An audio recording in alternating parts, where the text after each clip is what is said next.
तो मैं चर्चा परिचर्चा कर रहा था शुक्र ग्रह के साथ। ठीक है, शुक्र ग्रह धन का कारक ग्रह है, शुक्र ग्रह गाड़ी मकान का कारक ग्रह है। ठीक है, और शुक्र ग्रह पुरुष के कुंडली में पत्नी का भी कारक ग्रह। तो ये चीज है, आगे हम स्टडी करेंगे तो इस विषय में प्रैक्टिकल कुंडली लेकर के, आप लोगों का ही कुंडली लेकर के मैं चर्चा परिचर्चा करूंगा। ठीक है, अब शुक्र ग्रह को छोड़ते हैं तो आ जाते हैं शनि ग्रह के ऊपर। शनि ग्रह क्या है? कर्म का प्रतिनिधित्व करने वाला ग्रह। अगर शनि ग्रह के साथ किसी की जातक की कुंडली में केतु ग्रह का कॉम्बिनेशन होता है तो ऐसे जातक को परिश्रम करने के अनुसार रिजल्ट नहीं मिलता है। कुछ ना कुछ रुकावटें हमेशा बनी रहती है, जितना परिश्रम करते हैं उसके अनुसार रिजल्ट नहीं मिलता है। ऐसा जातक क्या है? शनि कर्म है। शनि कर्म क्यों है? काल पुरुष के कुंडली के अनुसार 10वां घर में मकर राशि पड़ता है और 11वें घर में कुंभ राशि पड़ता है। तो कर्म का प्रतिनिधित्व मकर और कुंभ राशि का स्वामी ग्रह शनि होने के कारण कर्म का प्रतिनिधित्व करने वाला ग्रह नाड़ी ज्योतिष में शनि ग्रह को माना गया। केतु क्या है? रुकावट का कारक ग्रह। ठीक है, अगर शनि और केतु ग्रह का कॉम्बिनेशन होगा तो कर्म क्षेत्र में बार बार रुकावटें रहेंगी। इसका तात्पर्य सीधा लॉजिक यह है। अगर गुरु ग्रह का दृष्टि होगा तो राहत मिलेगा, रुकावटों से वो बाहर निकल जाएगा, आगे बढ़ जाएगा। लेकिन अगर गुरु ग्रह का दृष्टि न हो तो व्यक्तियों को अधिक संघर्ष करना पड़ता है। शनि और केतु ग्रह का कॉम्बिनेशन होता है तो जातक 30 साल के बाद धीमे धीमे मात्र उन्नति कर पाता है। 30 साल के बाद ऐसा क्यों? शनि पूरा 12 राशियों का चक्कर लगाने में 30 वर्ष लगाता है और ऐसे जातक बहुत छोटे अमाउंट से जो है ना अपना कर्म प्रारंभ करता है। उसी प्रकार शनि ग्रह के साथ मान लीजिए राहु ग्रह का भी कॉम्बिनेशन होता है तो ऐसे जातक, राहु क्या है? अनैतिकता है। राहु क्या है? असुरक्षा है। तो शनि और राहु का कॉम्बिनेशन होता है तो जातक को कर्म क्षेत्र में, चाहे सरकारी भी नौकरी करता हो, क्या किसी भी प्रकार की नौकरी करता हो, गुरु ग्रह का दृष्टि न हो, शनि और राहु का संबंध बन रहा हो, तो हमेशा कर्म में एक असुरक्षित का भाव अर्थात डर का भाव बना रहता है। तब मेरा नौकरी ना छूट जाए, कोई कुछ ना कर दे, ऐसा भाव, असुरक्षा भावना हमेशा मन में बना के रखता है कर्म क्षेत्र में। समझ रहे बात को? समझ में आ रहा है सभी को? जी गुरु जी। अब आ जी जाइए शनि ग्रह के साथ मान लीजिए चंद्रमा का संबंध हो। चंद्रमा 12 राशियों में शीघ्र राशि परिवर्तन करने वाला ग्रह है। 2.25 दिन में राशि परिवर्तन करता है, अर्थात 54 घंटे में राशि परिवर्तन करता है। चंद्रमा क्या है? अस्थिर, स्थिरता नहीं है, अस्थिर ग्रह है। तो शनि कर्म है, चंद्रमा अस्थिर है, दोनों का संबंध होगा तो कर्म में स्थिरता नहीं देगा। काम तो करते रहेंगे लेकिन दूसरा कुछ करने का मन करता है, एक चीज में मन टिक के नहीं रहता। समझ में आ रहा है सभी को? जी गुरु जी। जी सर। ऐसा आप लोगों का कुंडली में होगा तो आप लोग बता सकते हैं प्रैक्टिकल सभी को, मैं जब चर्चा कर रहा हूं तो। ठीक है, अब शनि कर्म है, गुरु भाग्य है। शनि और गुरु ग्रह का संबंध होता है तो कर्म में गुरु का आशीर्वाद मिला है तो जातक को कर्म में परेशानी कम रहेगी। इसका तात्पर्य आपको ये समझना। समझ में आया? जी सर। शनि कर्म है, शुक्र धन है। शनि और शुक्र का संबंध होता है तो जातक कम एज से ही पैसा कमाने लगता है। ठीक है, शनि कर्म है, बुध व्यापार है। शनि और कर्म का, बुध का संबंध होता है तो ऐसा जातक प्रारंभ में चाहे नौकरी वोकरी करे, बाद में बिजनेस वगैरह करेगा तो जीवन में अधिक उन्नति और तरक्की। समझ में आ रहा है? जी सर। गुरु जी। शनि ग्रह के साथ मंगल ग्रह का कॉम्बिनेशन हो तो मंगल क्या है? तर्क वितर्क है, झगड़ा है। अर्थात जहां काम करेगा वहां तर्क वितर्क हो सकता है, झगड़े हो सकते हैं उसका।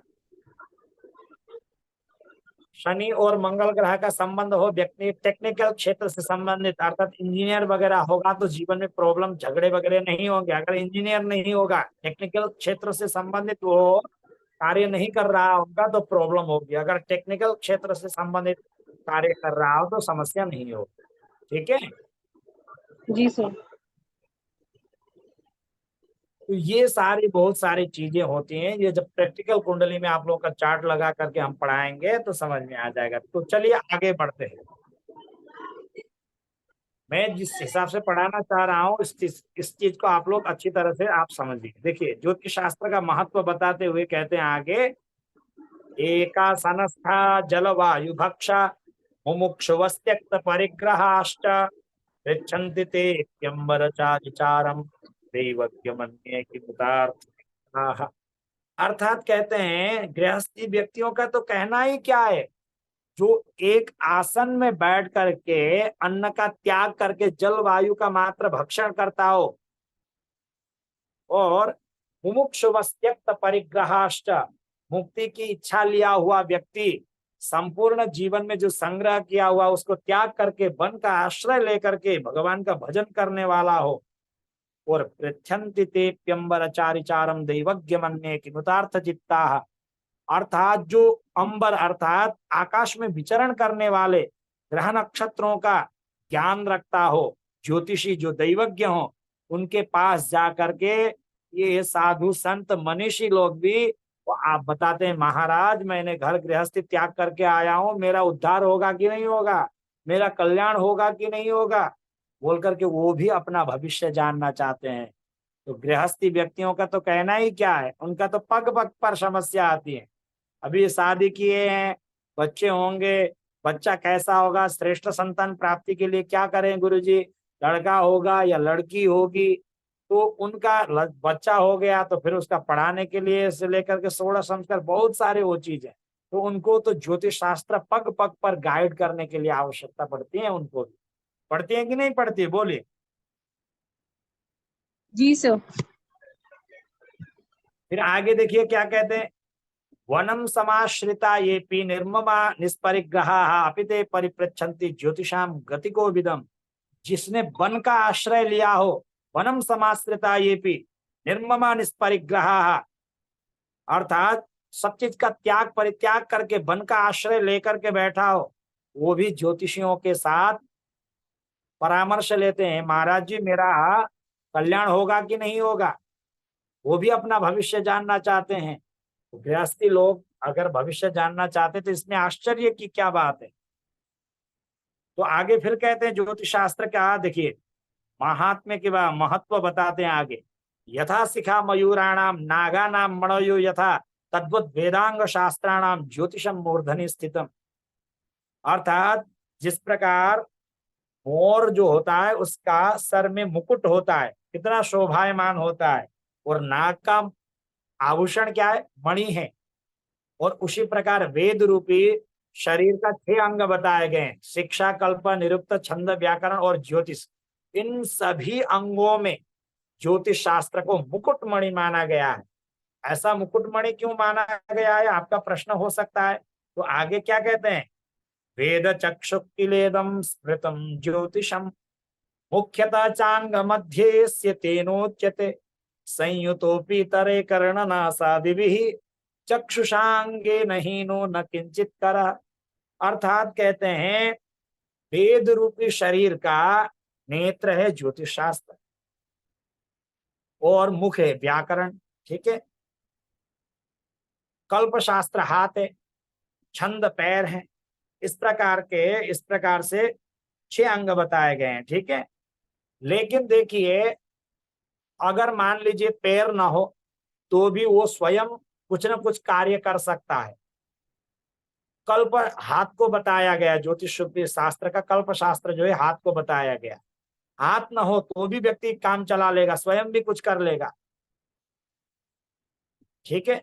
शिक्षा शास्त्र को घ्राण अर्थात नासिका बताया गया, आपको सर्दी जुकाम लग रहा हो, स्वाद नहीं भी आप ले पा रहे हो, सुगंध दुर्गंध आपको अनुभूति नहीं हो रहा हो, तो भी आप स्वयं कुछ भी करने में समर्थ होंगे। लेकिन नेत्र न हो और आपके सारे अंग प्रत्यंग पुष्ट हो, सब बढ़िया हो, तो अकेले आप कुछ भी नहीं कर सकते। कर सकते हैं बताइए, नहीं कर सकते। तो इसलिए नेत्र को ज्योतिष शास्त्र को क्या है, मुकुटमणि माना गया है। जो वेदों में पुराणों में जो कर्म का प्रतिपादन करने के लिए बताया गया श्रुति और स्मृति में, तो वो कर्मों को सही समय पर करने का ज्ञान कराने वाला जो शास्त्र है वो कौन सा शास्त्र है, ज्योतिष शास्त्र। अब आगे देखिए क्या महत्व कहा है। मैं तो महिमा ज्योतिष शास्त्र का महिमा बोलूंगा तो आपको 1 महीना लग जाएगा, इतने इसका महिमाओं का वर्णन है ज्योतिष शास्त्र। कहते हैं वेदा ही यज्ञार्थम अभिप्रवृत्ता कालानुपूर्वा विहिताश्च यज्ञा तस्मादिदम काल विधान शास्त्रम जो ज्योतिषम वेद स वेद सर्वम। वेदों का प्रवर्तन यज्ञों के सम्यक संपादन के लिए हुआ है। वेद में संपूर्ण चराचर जगत का कल्याण के लिए उसमें क्या है, कर्मों को बताया गया है। जैसे कि आप सोचेंगे वेद किसी पुस्तक का नाम वेद नहीं है, इस भ्रम में कभी भी मत रहिएगा। देखिए वही वेद है, ऋग्वेद यजुर्वेद सामवेद अथर्ववेद, इसके उपवेद हैं। ऋग्वेद का उपवेद आयुर्वेद है, जो आयु का रक्षा, आयु यस्मिन विद्यते सह आयुर्वेद, आयु की किस प्रकार से रक्षा करें जिस शास्त्र में ज्ञान निहित हो, उस शास्त्र का नाम है आयुर्वेद। आयुर्वेद का 2 प्रयोजन है, स्वास्थ्य स्वास्थ्य रक्षणम, और जो स्वास्थ्य व्यक्तियों का हमेशा सर्वदा उनको स्वस्थ कैसे रखा जाए, और जो बीमार व्यक्ति हैं उनको शीघ्र स्वस्थ कैसे बनाया जाए, ये आयुर्वेद का 2 प्रयोजन बताया गया है। ये ऋग्वेद का उपवेद है।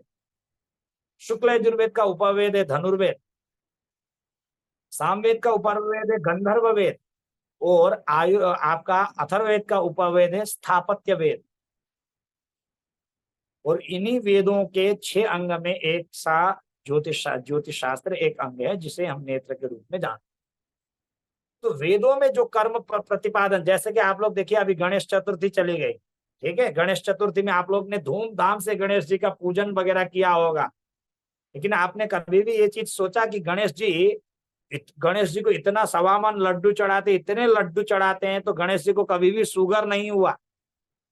और उसमें गणेश अथर्व शीर्ष में लिखा है यो मोदक सहस्रेण यजति सवांछित फलम अवाप्नोति, अर्थात जो 1000 लड्डू से जो है मुझे अर्पण करता है उसका सभी मनोकामनाएं मैं पूर्ण कर देता हूं, बोल करके गणेश अथर्व शीर्ष में लिखा है। लेकिन गणेश जी इतना लड्डू खाने के बावजूद भी उनको शुगर इसलिए नहीं हुआ, उनका जो ध्यान है ना, जो गणेश जी का हम लोग सब लोग ध्यान करते हैं, उसी में आपका शुगर का औषधि बताया गया है। आप लोग ने ध्यान दिया है कि नहीं दिया है पता नहीं। गजाननम नहीं भूत सर। गणाभिसेवितम कपित्थ जम्बू फलचारु भक्षणम। गणेश जी को कपित्थ जम्बू फलचारु भक्षणम, कपित्थ का तात्पर्य होता है कैथ फल, जो यूपी एमपी में खूब प्रचुर मात्रा में मिलता है, जो बेल की तरह होता है, खट्टा होता है। अभी मैं कानपुर गया था तो कैथ फल खा करके भी आया। और जम्बू, जम्बू का तात्पर्य होता है काला जामुन। गणेश जी मीठा खाते थे, लड्डू खाते थे, साथ साथ में उस मीठे को कंट्रोल में करने के लिए काला जामुन और कैथ फल भी खाते थे, इसलिए गणेश जी को शुगर नहीं हुआ। हम कोई चीज खाते हैं तो उसको संतुलन बनाने के लिए दूसरा आहार क्या खाना चाहिए वो हमें पता नहीं है, इसलिए हमें शुगर होता है। 1.25 मन लड्डू भगवान जी को अर्पण कर लिए और 1.25 मन लड्डू भक्त ही वो प्रसाद बांट करके खाएंगे, उसका प्रतिकार के रूप में कुछ चीज नहीं खाएंगे तो हमारा शुगर नहीं बढ़ेगा, तो क्या गणेश जी का बढ़ेगा, बोलिए।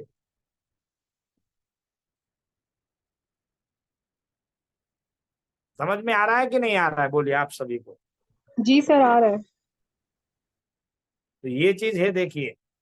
और सब चीज देखिए, हर चीज को आपको अध्ययन करना होगा। ऐसा नहीं कि ज्योतिष शास्त्र का मात्र अध्ययन किए करके आप छोड़ दें, आयुर्वेद का भी थोड़ा बहुत अध्ययन करिए, योग का भी अध्ययन करिए। तो शास्त्रों में भी बताया है कि क्वचित अर्थ क्वचित धर्म क्वचित मैत्री क्वचित यशा क्वचित चापी कर्माभ्यास चिकित्सा नास्ति निष्फला। किस प्रकार की चिकित्सा कभी निष्फल नहीं होती है। धर्म से, धन से, डॉक्टरों से और श्रेष्ठ व्यक्तियों की संगति से किसी का भी उपचार किया जाए तो व्यक्ति शीघ्र स्वस्थ होता है। ठीक है, तो महिमा तो मैं जितना ही बताऊंगा उतना ही कम है।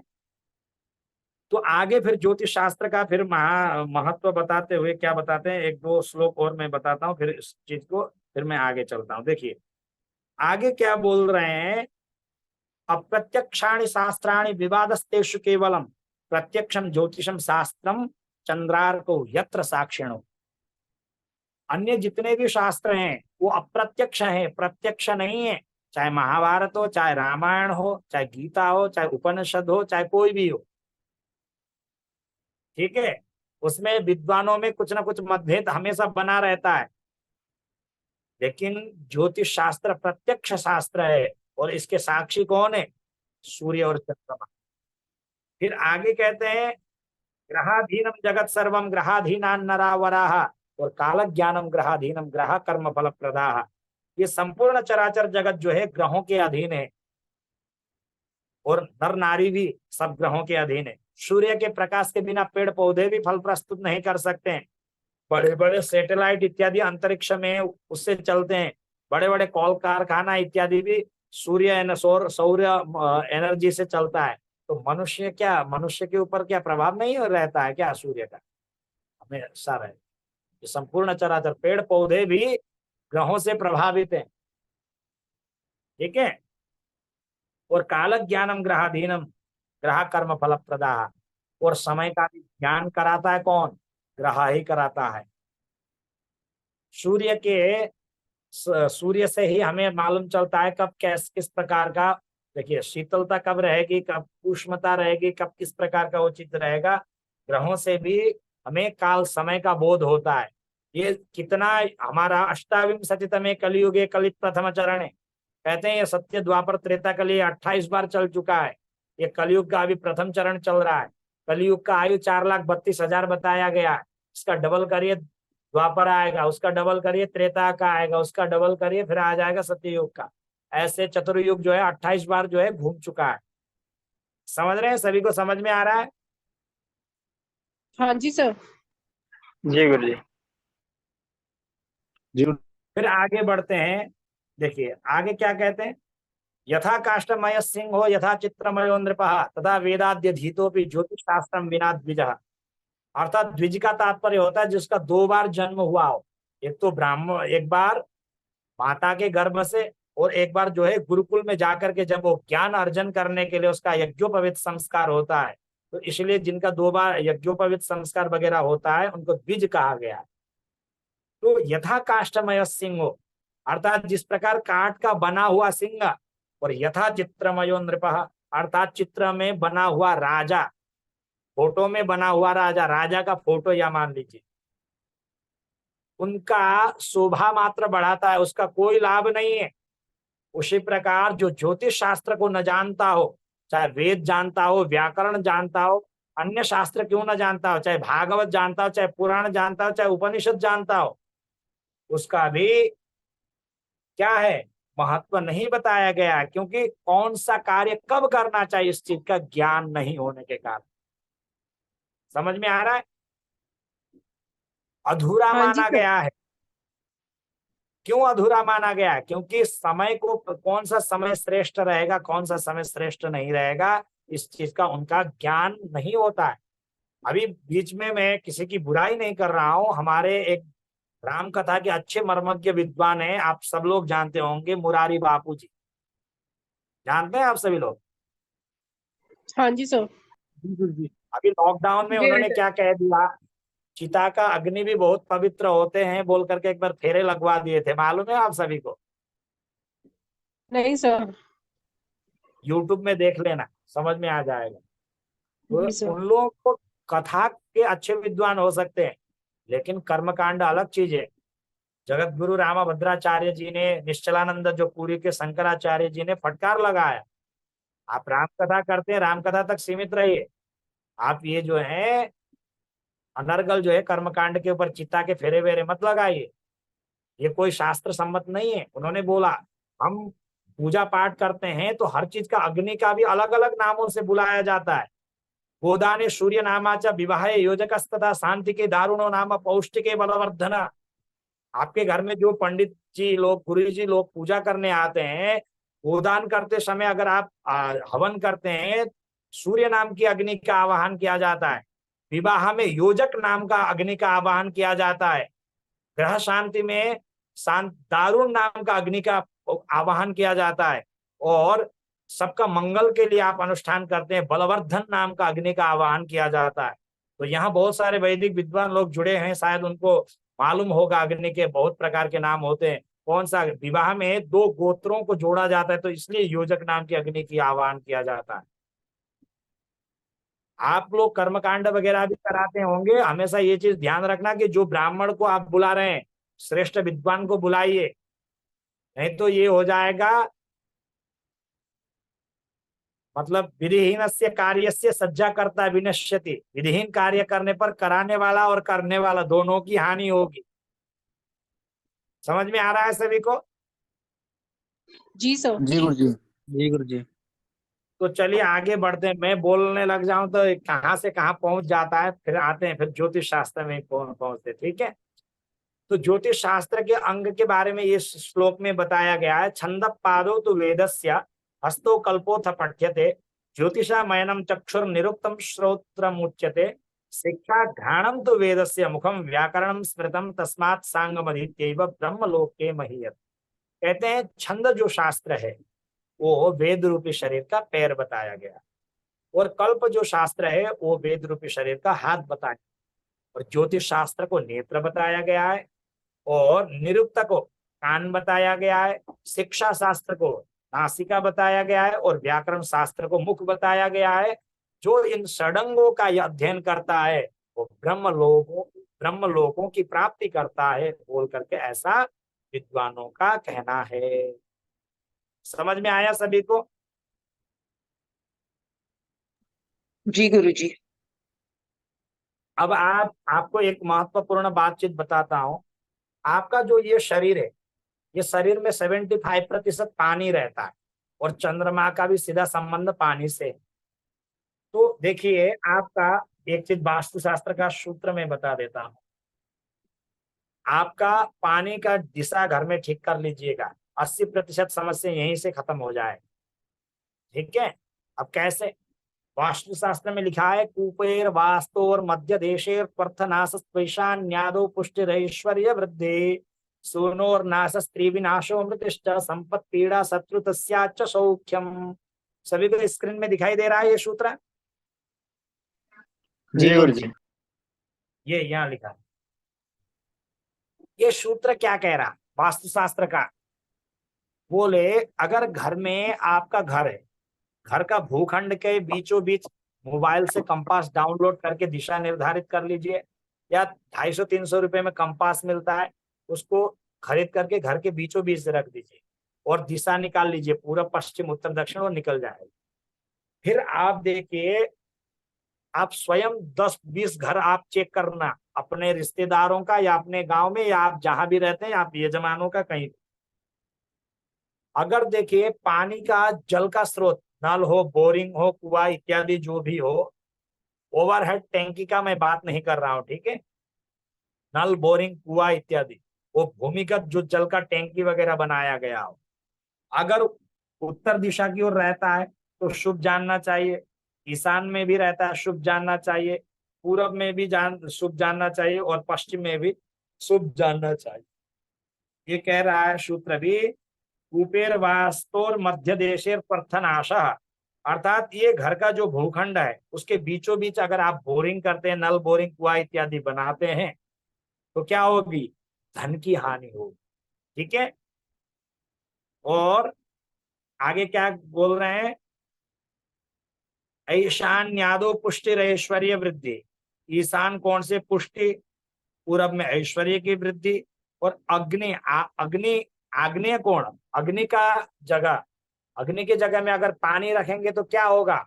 सुनोर नासह, अर्थात संतान की हानि, मिसकैरेज होना, संतान संतान होने पर भी संतान रोगी होना, जिद्दी स्वभाव के होना, झगड़ेलू स्वभाव के होना, माँ बापों का बात न मानना, उटपटांग हरकत करने वाला, ऐसे नेचर के प्रवृत्ति के पाए गए हैं। समझ में आया कि नहीं आया?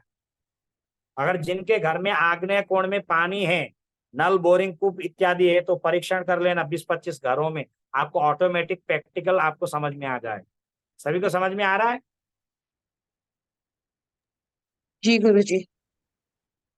संतान होने पर भी उसको नौकरी के लिए चाहे पढ़ाई हो कर्म क्षेत्र ये न के न प्रकारेण संतान को शारीरिक मानसिक कष्ट होगा ही होगा। ये मेरा मत नहीं है, ये ऋषियों का मत है। समझ में आ रहा है? जी गुरुजी। ऐसे अधिकतर कुंडली में हमने पाया गया जिसका मिसकैरेज होना, संतान विकलांग होना, संतान अधिक बीमार होना, झगड़ेलू स्वभाव का होना, ऐसा अधिकतर कुंडलियों में जब भी मैं किसी का घर जाता हूँ तो इस चीज का मैं हमेशा क्या करता हूँ, परीक्षण करता हूँ। शास्त्रों में जो बताया गया वो है कि नहीं है, प्रैक्टिकल वो चीज करके भी देखता हूँ।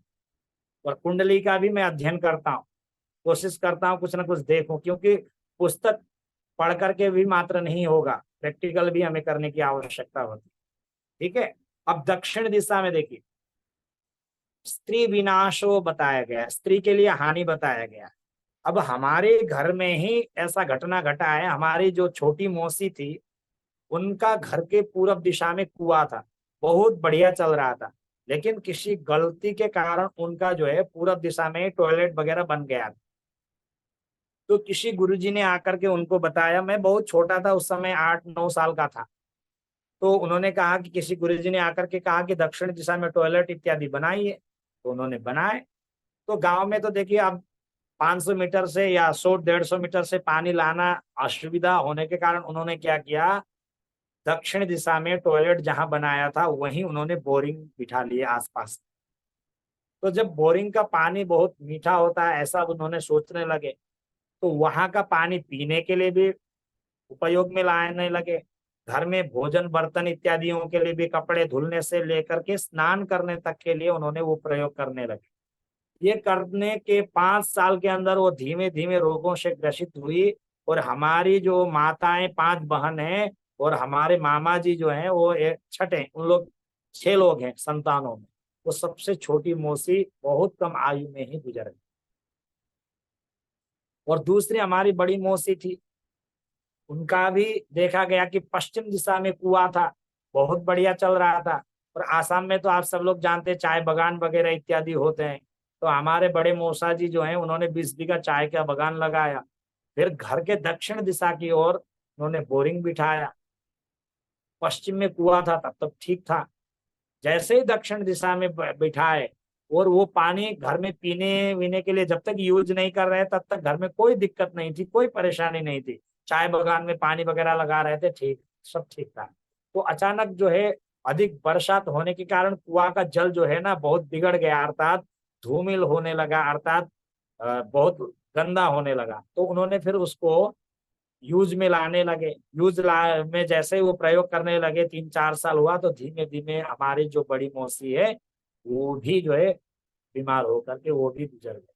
और हमारे एक दूसरे मित्र हैं कृष्ण खनाल जी, वो अभी जो पूरे विश्व में शायद ब्रह्मपुत्र के नदी के तट जो है दोनों तरफ से ब्रह्मपुत्र बह रहा है, बीच में एक जिला पड़ता है जिसको हम माजुली टापू के नाम से जानते हैं। गूगल में सर्च करेंगे तो आप लोगों को मिलेगा। तो वहां वेद विद्यालय वहां पढ़ाते। तो उनके गांव में भी क्या हुआ कि पानियों का पहाड़ के आसपास होने के कारण, भूटान बॉर्डर के आसपास होने के कारण उनके गांव में भी पानी की समस्या हो रही थी। तो सरकार के तरफ से उनके घर के दक्षिण दिशा में जो है कुआं बिठा बना दिया गया सरकार के तरफ से। तो उनके घर में जब वो पानी जैसे व्यवहार में लाने लगे, 4-5 साल हुआ, तो उनकी माता जी की भी आयु शीघ्र पूर्ण हुई। ऐसे बहुत सारे लोगों का मैंने प्रैक्टिकल करके मालूम चला। समझ रहे हैं मेरी बातों को आप सभी लोग? जी हाँ गुरुजी। जी सर। तो क्या आप लोग गुरुजी भी दक्षिण दिशा में कोई कुआं नल नहीं होना चाहिए किसी के घर में? दक्षिण दिशा में नल, बोरिंग, कुआं इत्यादि भूल करके भी नहीं बनाना चाहिए। और और किसी वो के तो में है बात है, गुरुजी अपने आमने सामने तो? अभी हमारे यहाँ साथ में जो जुड़े हैं शायद जिनको मालूम है, हमारे मित्र हैं पंकज काफले नाम के हमारे सहपाठी हैं। वो अभी कानपुर उत्तर प्रदेश में है जहाँ लव कुश जी का जन्म हुआ था, वाल्मीकि आश्रम में, वहां पे पढ़ाते हैं। तो उनका घर मैं गया था, परशुराम कुंडा, जो आपका तिनसुकिया सदिया में पड़ता है, अरुणाचल बॉर्डर में पड़ता है। तो उनके घर में भी मैं गया, स्थिति को देखा कि 20 साल पहले दक्षिण दिशा में जो है नल बनाया था। बोले पंकज जी से बात हुआ था, मैं जैसे ही गया मम्मी बहुत ज्यादा बीमार थी, बहुत दिक्कत में थी मम्मी, अर्थात उन्होंने कोई ऐसा मेडिकल नहीं हुआ कि नहीं छोड़ा होगा। उन्होंने वेलोर से लेकर के आपका दिल्ली में जो है एम्स वगैरह भी सब चीज उन्होंने, सब जगह उन्होंने दिखाया, लेकिन कुछ फायदा नहीं पड़ा। लेकिन बाद में जब मैं गया, अंतिम स्थिति में थी उनकी मम्मी का, तबीयत बहुत ज्यादा बिगड़ा हुआ था, मैं गया था ऐसे परशुराम कुंड घूमने के लिए, तो देखा कि घर के दक्षिण दिशा में बना हुआ था नल। तो मैंने पूछा कि ये नल बनाया आपने कौन से सन से, क्या है, कुंडली वगैरह सारा सब चीज स्टडी किया, तो ये मालूम चला जैसे ही नल बना करके उन्होंने पानी व्यवहार में लाने लगे, उसके 2-3 महीने से ही कुछ ना कुछ बीमार जो है, कभी पेट दर्द होना, सिर दर्द होना, कमर दर्द होना इत्यादियों से शुरू हो गया था, बोल करके बोल रहे। तो 20 साल तक रहा, फिर तुरंत मैंने समझा इस प्रकार का वास्तुशास्त्र का सूत्र है तो ऐसा कहता है। देखिए, पुस्तक कुछ कहता है, उस चीज को मैं नहीं मानूंगा। प्रैक्टिकल जीवन में भी घट रहा है कि नहीं घट रहा है, दोनों को मिला करके ही मैं पूर्ण रूप से मानूंगा। समझ रहे बात को? पुस्तक जो कह रहा है, गुरु ऋषियों का जी, कहना, और एक बात गुरु जी, और एक बात, ये किचन में भी ये सिंक जो लगता है वो भी दक्षिण दिशा में नहीं होना चाहिए? लेकिन बचना चाहिए। देखिए, पूरब पश्चिम उत्तर, इस चीज में आप वो चीज करिए।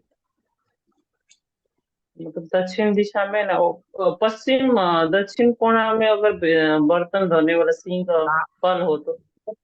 वो सिंक देखिए, पानी पीने में, व्यवहार लाने में, वो अलग चीज है। आपको मैं बता रहा हूँ, आने का उद्गम स्थल बता रहा हूँ मैं आपको। तो आने का उद्गम स्थल नहीं होना चाहिए। हाँ और हाँ दूसरा कल हो गया, मतलब सिंक वगैरह हो सकता है। हाँ, वो उसमें ज्यादा वो दिक्कत नहीं होगी। लेकिन आप जो है ना, उद्गम स्थल, जैसे कि आपका ये मकान है, आपने ये जो मकान बना रखा, अब ये मकान का आप यहाँ बनाते, बोरिंग यहाँ बनाते, यहाँ बनाते, यहाँ बनाते तो ठीक है। वो टोटी वोटी का आप यहाँ से टोटी आकर के वहां बैठता है तो उसका फर्क नहीं पड़ेगा ज्यादा। लेकिन समझ में टाउन आया एरिया कि में तो गुरु जी, जी गुरु जी, टाउन एरिया में तो गुरु जी, हम लोग यहाँ सिलीगुड़ी में तो इतना कंजेस्टेड रहता है, प्राय देखते हैं बहुत सारे घर में दक्षिण दिशा में भी मतलब कल वगैरह बोरिंग वगैरह है, तो इसलिए आपको तो उन लोग देखिए, घर में हेल्थ इश्यू है। देखिए आप स्वयं प्रैक्टिकल करिए रेखा जी, ठीक है? मैं सूत्र आपको पढ़ा जी दिया हूँ प्रैक्टिकल करने के लिए। इतने लोग, देखिए अभी 40 लोग में अभी 34 लोग हैं, तो आप लोग प्रैक्टिकल करिए। जी आचार्य गुरु आचार्य जी, लेकिन मेरा एक सवाल है। जैसे जो भी टाउन में जो भी शहरी इलाका है, वहाँ पे जैसे हाँ फ्लैट्स में लोग रहते हैं, अपार्टमेंट्स में रहते हैं, तो वो तो बिल्डर जैसे बना के दे दिया या डीडीए जैसे बना के दे दी तो वैसे रह रहे हैं। तो इन दैट केस जो भी वास्तु का दोष होगा, जैसे ये नल का दोष हुआ, अब किचन में हम जो पानी यूज में ले रहे हैं किचन के नल से, तो वो भी तो हम यूज में ले रहे हैं, मतलब पीने के लिए पी रहे हैं। तो इन सब में तो फिर हम ऐसे में वास्तु दोष का क्या करेंगे, कैसे दूर करेंगे?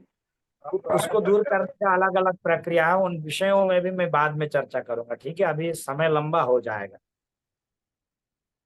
जी। ठीक है? अब आगे बढ़िए। नैऋत्य कोण, नैऋत्य कोण कहते हैं आपका दक्षिण और पश्चिम का कोणा होता है नैऋत्य कोण। तो इस कोण जो होता है, राहु का स्थान होता है। अब राहु और चंद्रमा परस्पर शत्रु हैं, इन जगह अगर पानी का अगर वो चीज होता है तो क्या होगा? घर के जो मुखिया होते हैं उनका फटे हाल जिंदगी बनाता है, मानसिक टेंशन वगैरह अधिक देता है, जीवन में कभी भी सुख की अनुभूति होने नहीं देता। समझ में आ रहा है? सब चीज होने पर वो भी व्यक्ति को क्या होता है? डिप्रेशन होना, तनाव होना, घर में झगड़ा इत्यादि होना। क्यों? दुख की अनुभूति कराएगा। क्यों? क्योंकि सुखाद्युपलब्धि साधनम इंद्रियम मना। सीधी सी बात है, चंद्रमा का सीधा जल का संबंध है और आपके शरीर में 75% पानी रहता है। आप हमेशा देखिए, समुद्र में भी ज्वार भाटा इत्यादि आता है, पूर्णमासी अष्टमी इत्यादियों के आता है कि नहीं आता है? बोलिए।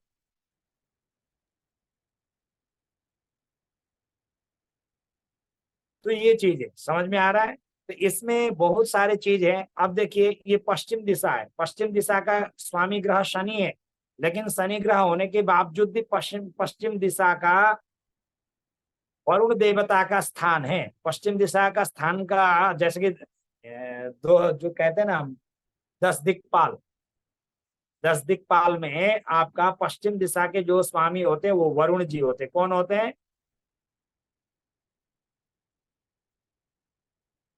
वरुण देवता होते हैं। इसलिए पश्चिम दिशा में भी शुभ। समझ में आया सभी को? हाँ जी सर।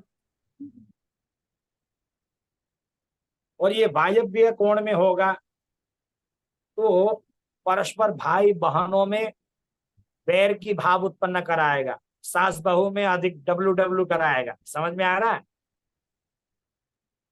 जी गुरु जी। जी गुरु जी। शत्रुओं में वृद्धि कराएगा, एक दूसरे के पाप जो परस्पर जो है ना अलगाव का भाव उत्पन्न कराएगा, वायव्य कोण में होगा। और उत्तर दिशा में होगा तो शुभ। और देखिए आपका ये मकान है, ये मकान है, मकान के ऊपर आपका छत ढलाई किया हुआ है, ठीक है।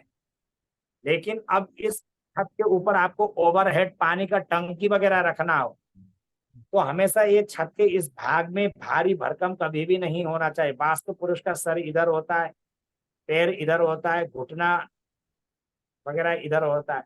तो इधर हमेशा घर का कभी भी उत्तर और पूरब ईशान कोण में भारी भरकम अलमारी इत्यादि सामान वगैरह नहीं रखना चाहिए। हमेशा जितना भी भारी भरकम हो पश्चिम, नैऋत्य और दक्षिण दिशा की तरफ अलमारी हो इत्यादि, जो भी भारी भरकम चीज इत्यादि रखना चाहिए। जब हम वास्तु शास्त्र पढ़ेंगे ना विस्तार से मैं पढ़ाऊंगा, ठीक है। जी गुरु जी। तो ये सारी बातें हैं, बहुत सारी बातों को ध्यान में रखना है। तो ओवरहेड पानी का टंकी वगैरह रखना चाहिए, तो पश्चिम दिशा उसके लिए सर्वश्रेष्ठ है। क्योंकि अगर मान लीजिए अगर किसी कारणवश आपका उत्तर, पूरब या पश्चिम नैऋत्य कोण में आपका पानी का टंकी वगैरह रखा है, भारी भरकम अधिक हो रहा है, तो आप एक काम करें, इधर दक्षिण पश्चिम के कोने में इधर कोई कमरा वगैरह बनवा देना, जिससे इधर का पूरब दिशा की और इधर दिशा के और भार की अपेक्षा दक्षिण पश्चिम दिशा में भार अधिक हो। समझ में आया? सर तो ये बहुत सारी विषयों का विषय है। तो आप लोग जो है जब अध्ययन करेंगे तो धीमे धीमे सारा सब कुछ समझ में आएगा, ठीक है। तो आप लोग बताइए, फीडबैक मुझे दीजिए कि आप लोग अभी क्लास में जुड़े, आपको जुड़ करके कैसा लगा? आप लोग बताइए, सब लोग अनम्यूट करिए, एक साथ वीडियो भी ऑन करिए। मैं तो एक तरफ से बहुत अच्छा व्याख्यान लगा दे गुरु ही रहा था, आप लोगों का किस प्रकार से समझ में आया नहीं आया? बहुत बढ़िया आया, समझ में भी आया, अच्छा रहा। लेकिन एक चीज पूछना है, जैसे हाँ जी कि मुरली गुरुजी जी, आपने स्वागत है बताया आपका, कि बोलिए।